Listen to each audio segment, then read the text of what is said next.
Hi, this is Bob Costas, and you're listening to the ML Sports Platter.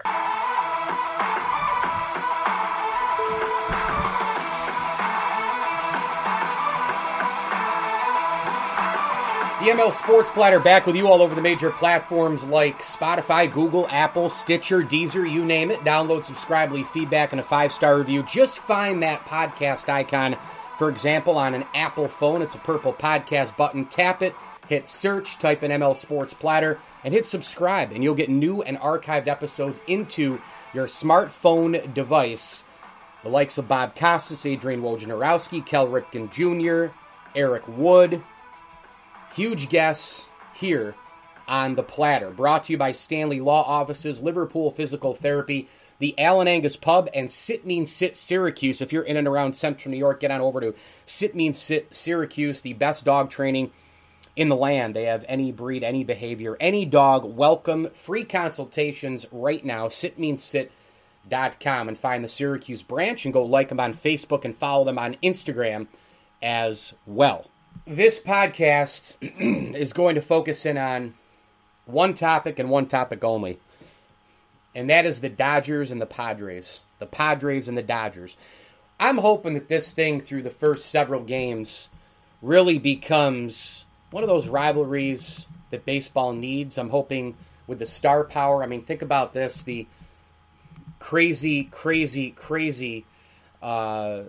Cy Young candidate total. The Dodgers have 3. Walker Buehler, Clayton Kershaw, Trevor Bauer. 3 MVP candidates on that team. Bellinger not even healthy all the way. Mookie Betts, Corey Seager. And the excitement of Fernando Tatis Jr. on its own is must-see TV. Fantastic theater. Every night I usually do the same thing. I mean, I flip around between a million games, focused heavily on the NHL and the Yankees, and then, I'll flip over to an inning of the Mets, and then I'll flip over to MLB Network, see if anything's happening there. NFL draft-wise, I'll go over to the NFL Network maybe for a little bit. But I have the TV on silent a lot of the time because I'm also reading in between and during games. In fact, right now I'm reading the unbelievable bio by Jonathan Eig of Muhammad Ali, and I would tell you right now, go get it. It's going to take me quite a while, though. It's well over 500 pages. I'm only about 94 or 5 in, and I started it, a few days ago. So I got to get speeding up on it, but it's short print, it's long, but it's so good, it's so detailed. Piles of new interviews, and certainly new things that all of us can learn about Ali, which is amazing, because you think that everything's been done, written on him. He's been dead for a little while, documentaries, etc. We just saw Ali Frazier 1 with the 50th anniversary. How much more can be said? Well, if you read this bio, you're going to find out. It's awesome. Anyway, that's how I spend the majority of my evenings. But when Tatis is up, grab remote, volume up, let's go, right? It's time to watch. I love the Fernando Tatis. He hits 2 home runs, right? And then he hits 2 home runs again, back-to-back games. And he did hit off Trevor Bauer, right? And they did their little trash talking on the field, and then they took it to social media, which is hilarious. Now, there are a lot of people who think Trevor Bauer is this out-of-control, bad for the clubhouse, kind of guy. And, they don't like him channeling, anger against Major League Baseball and questioning the game and all these other different things, to which I'm saying, folks, baseball needs Trevor Bauer. And when he and Fernando Tatis were going at it in a fun, jovial sort of way, and of course we saw the remarkable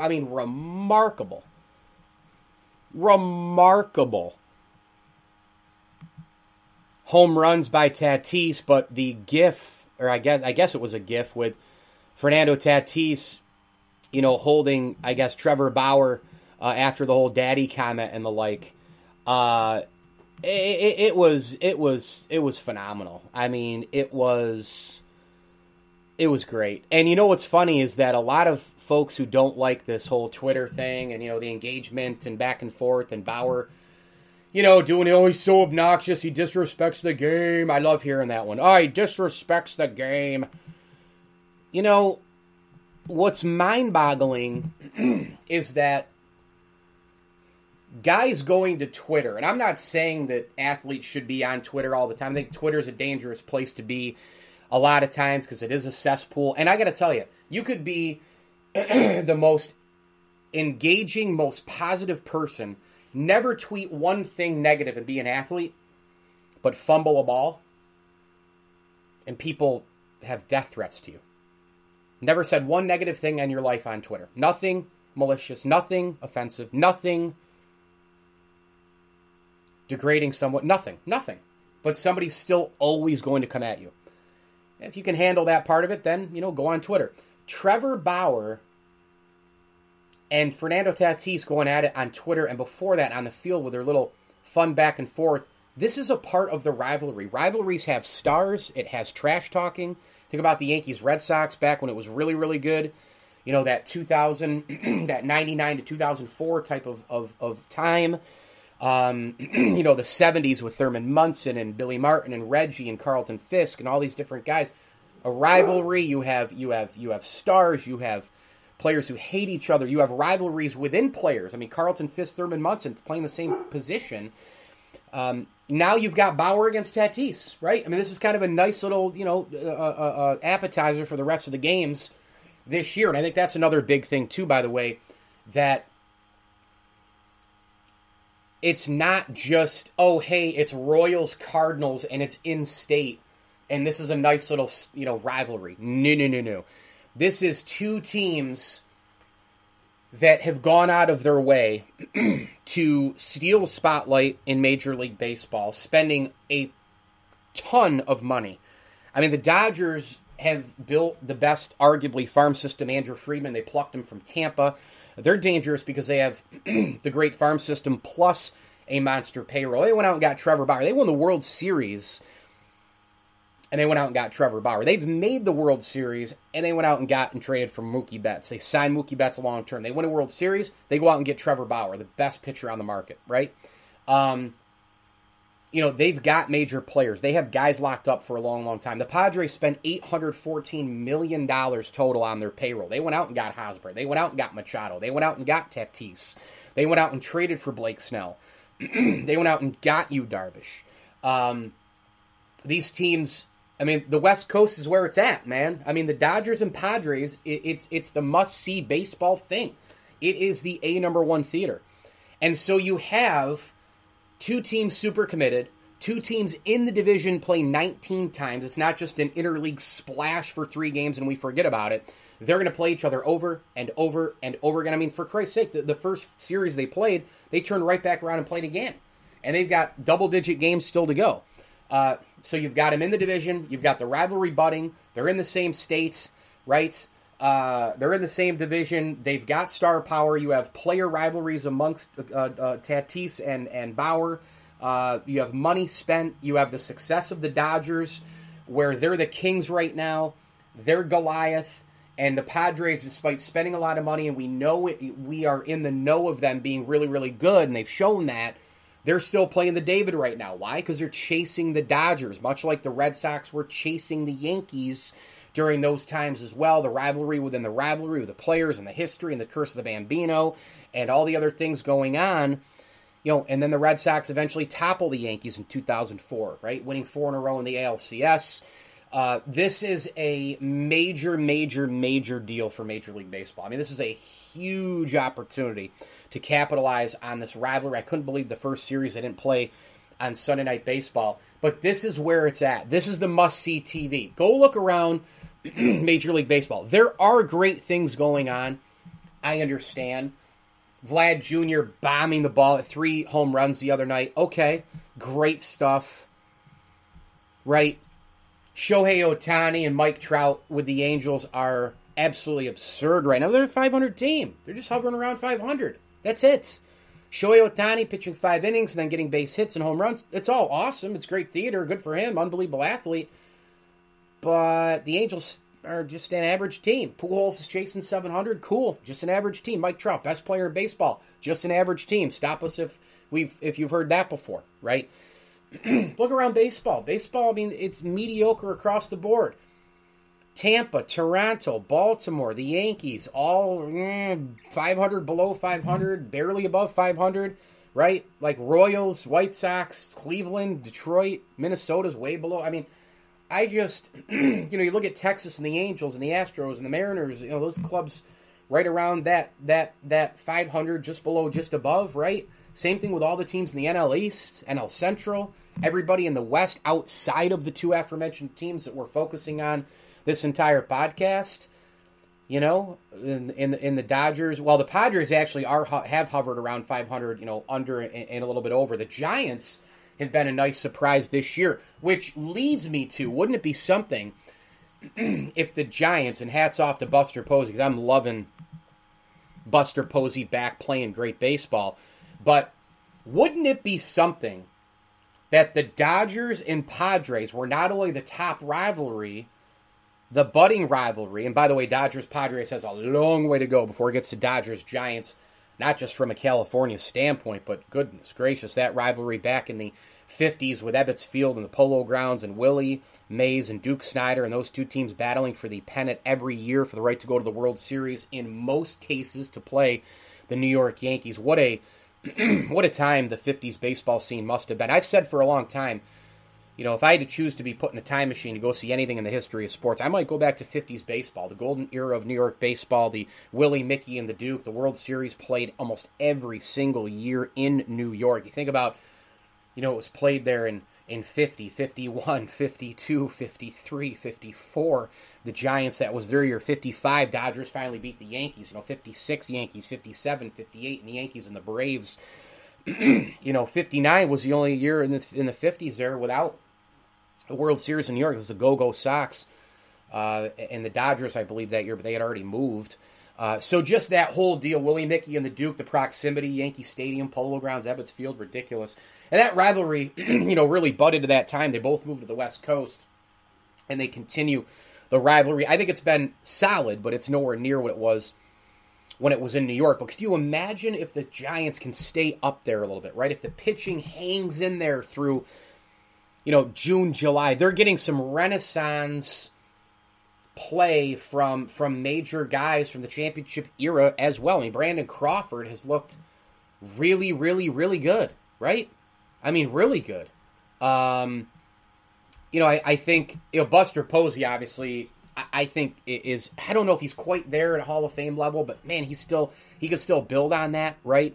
I mean, you still got some championship pedigree there, and again, it's going to come down to the pitching, it's going to come down to the health, but if they can hang in there a little bit through even just, maybe through like the All-Star break time, I mean, do we know what's going on with that game, by the way, now that they pulled it out of Atlanta with a ridiculous decision, with a complete and utter woke cancel culture, MLB sellout situation?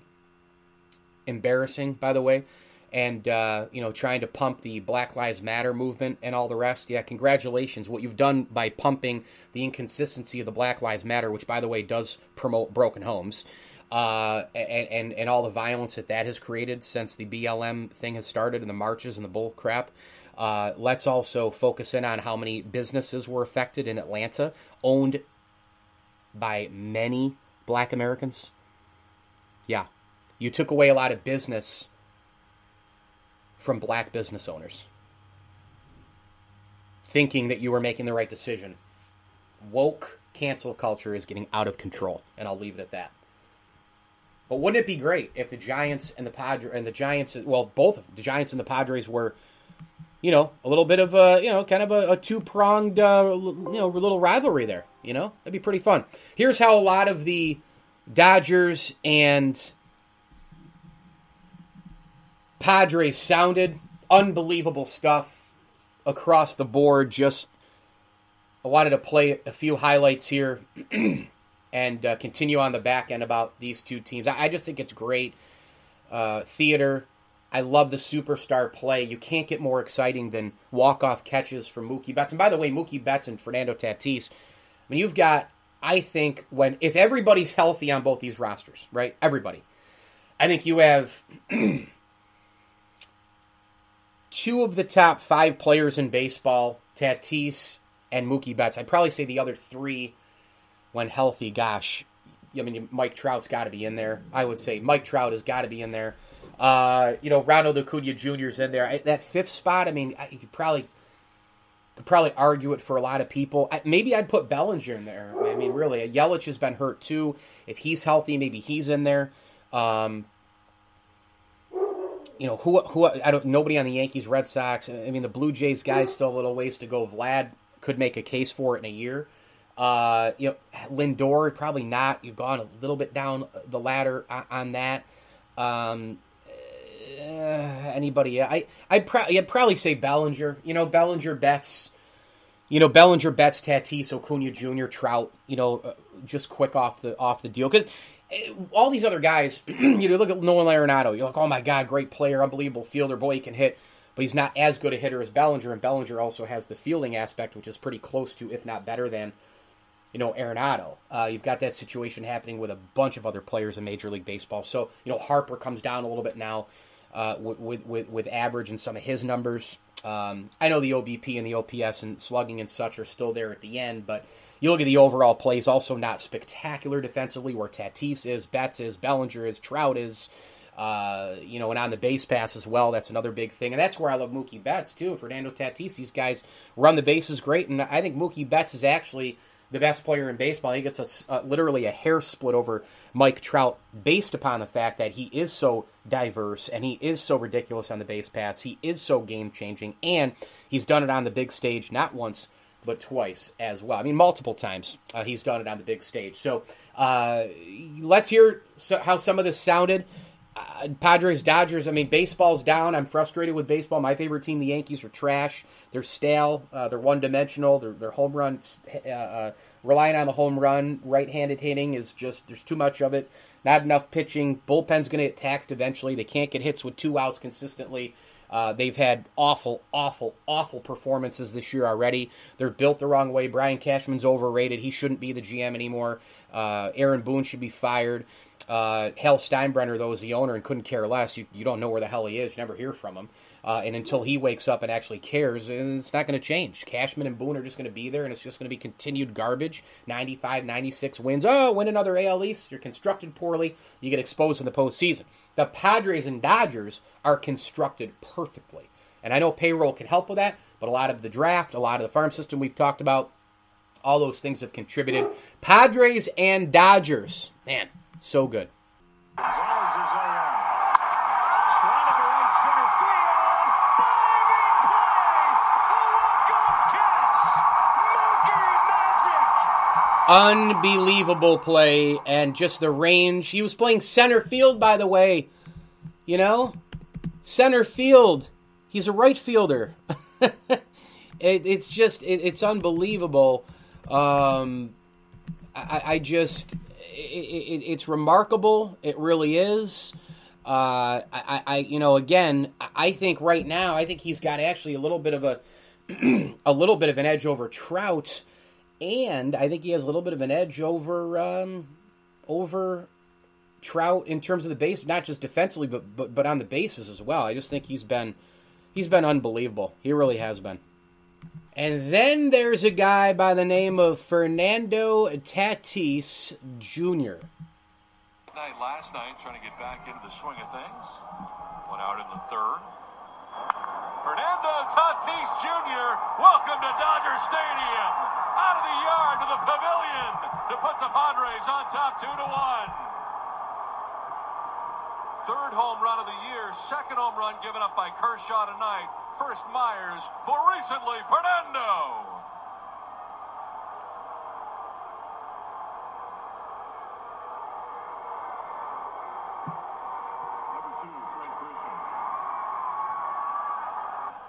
First pitch, fastball down and in.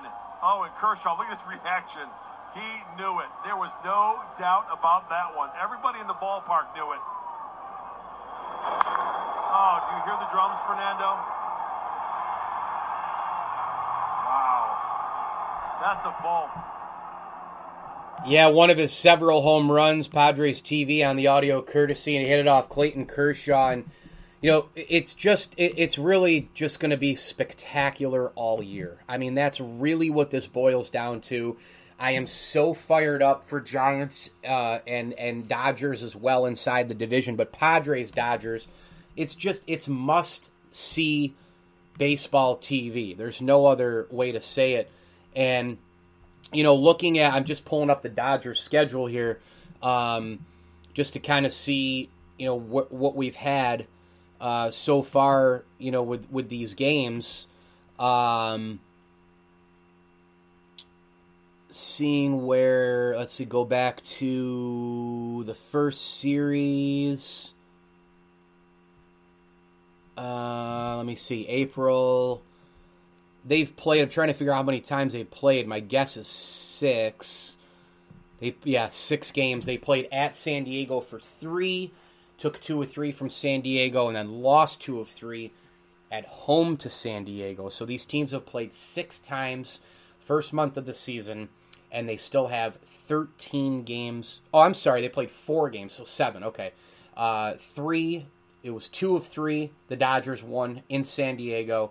And then they lost 3 of 4, of course, because remember that Sunday night game was Banana Land. That was an 8-7 win for the San Diego Padres. They were down 6 runs, 7-1 as late as the 7th. That's pretty much game over in baseball. And the Padres came roaring back in that game. Just a remarkable comeback in 11 innings. And I thought it was just probably the game of the year. Especially from the comeback standpoint and just the nonstop theater that happened at Dodger Stadium. You've got that historic Chavez Ravine back there as well. The setting is amazing. I'd love to be able to go see a game in San Diego because that park looks phenomenal as well. So they've played seven games, we got 12 left, baby, of these. Unbelievable. Speaking of that comeback win, here we go. This is Dodgers up 7-1 in the 7th with the bases juiced and 1 out. And here comes San Diego. Waiting on deck, and Caratini rips it to left field. Taylor's up and throwing. Cronenworth scores the trailing run, a 2-run RBI knock by Victor Caratini, and the Padres indeed punch right back. Fine rookie season in 2020. His first pitch to Eric Hosmer's lined into right field. That scores Tatis and makes it 7-4 Dodgers. Back up the middle. Noisy to Seager, not in time for the double play. Another run scores. 7-5 Los Angeles. Trent Grisham now. A ball past Turner into left field. Caratini's going to score. It's a 1-run game. Wow. We got a ball game talking about Tony Gwynn. Grisham with a Tony Gwynn approach. Here's Machado tying run 90 feet away with 1 gone. And Manny sends a base hit back up the middle. Tatis scores. This game is tied at 7. Santa Maria. Wow. I said it better myself. This is incredible. I cannot believe we're getting paid for this. This is unbelievable. Machado, Tatis, great at-bats. We talked about Tony Gwynn. Every single one of these at-bats have been a Tony Gwynn at-bat. Not trying to do too much. The next full count pitch on its way to Peters. Got him swinging the high gas, and we'll go to the 11th. Oh, man. Not even runner second can expedite a conclusion. To the 11th, still tied at 7. A ball and a strike to Manny Machado. There he goes. Waited for his right moment, and he turns it into an easy theft. The go-go Padres pull off the double steal. And there you go. That's another thing before I play the last highlight here. These teams play against the grain. They're playing against analytical baseball. These teams don't have to strive for launch angle. They don't get wetting the pants over spin rate. And do they see, I mean, Bauer knows the mechanics, knows the analytics. No, these two teams focus a little bit on analytics, but they don't focus on it to the point where they're not going to pull a double steal in extras. You know? I mean, Tampa Bay pulled their ace Blake Snell and cost them perhaps the World Series last year. The Yankees pulled Davy Garcia in the postseason when he was pitching fine for J-Happ and the whole game fell apart. You know, look at the Yankees right now, the way they bat Brett Gardner, the way they bat Aaron Hicks, how they're playing everything. Giancarlo Stanton and Aaron Judge and the back-to-back crap and the lineup and the launch angles. And these two teams don't do that. They don't have their roster and the games dictated by analytics. Analytics are a very small part, or in some cases maybe a larger part, right? But they're not everything. And look at what happens with these guys. I mean, these guys, they double steal. I mean, it's remarkable, is what it is. It's flat out remarkable. Double steal extra frames. You got Mookie Betts running his you-know-what off, putting pressure on the defense. I love it. I love it. 7-7, this is unbelievable. Dodgers and Padres, and then, voila, San Diego takes the lead. Jake Cronenworth on deck behind Hosmer. Come after him, and Hosmer swings and sends a drive to center field. Peters is back on it, measuring it off. Tatis will score easily, and it's 8-7 San Diego. Seager's strengths is hitting with runners in scoring position, has been for a while. And there's a bouncer back over the middle, and San Diego hangs on. Entering the seventh, down 7-1. The Fightin' Friar battles for 2 in the seventh, 2 in the eighth, 2 in the ninth to tie. And the game-winning run scores in the top of the 11th. I love it. I love everything about it. I think that the series, the games were incredible. Give me more, man. You know, give me Padres, Dodgers over and over and over again. We got this thing 12 times, and I hope we have the NL pennant decided by these two teams as well. The ML Sports Platter, all over the major platforms. Download, subscribe, leave feedback, and a 5-star review. We are brought to you by Ken's Auto Detailing, Rosie's Corner, CNY Electrical, and our good friends over at Western New York OTB and Batavia Downs Gaming. Go ahead and log on to BataviaDownsGaming.com. If you're looking for something fun to do this year in the state of New York, look no further than Batavia Downs Gaming and Western New York OTB, your off-track betting in Western New York. And by the way, get to OTBs across the board in every area of the state, Watertown, Albany, Rochester, Buffalo, Syracuse, etc. Place those bets for all of the horse races this year, as the Kentucky Derby is upcoming as well. Going to be an unbelievable year in horse racing, I think. Make sure that you stop by your local OTB and visit BataviaDownsGaming.com for their concert schedule. Go there, stay, play, and watch some music as well. Tip of the cap, thank you as well to the Swan and Whitaker families for their support of the platform, and your State Farm insurance agent, Matt Graham. Like a good neighbor, Matt and State Farm are there for you. Auto, Home, Life, Bank, Health, and Business. Log on to SyracuseInsuranceAgent.com. Find out today about their rate drop and get a rate quote free from Matt Graham and State Farm. South Bay Road if you're in and around Central New York, or just call from outside the area, get a free rate quote if you're anywhere in the great state of New York as well. Thanks so much for listening to the ML Sports Platter. As I always tell you, enjoy the games.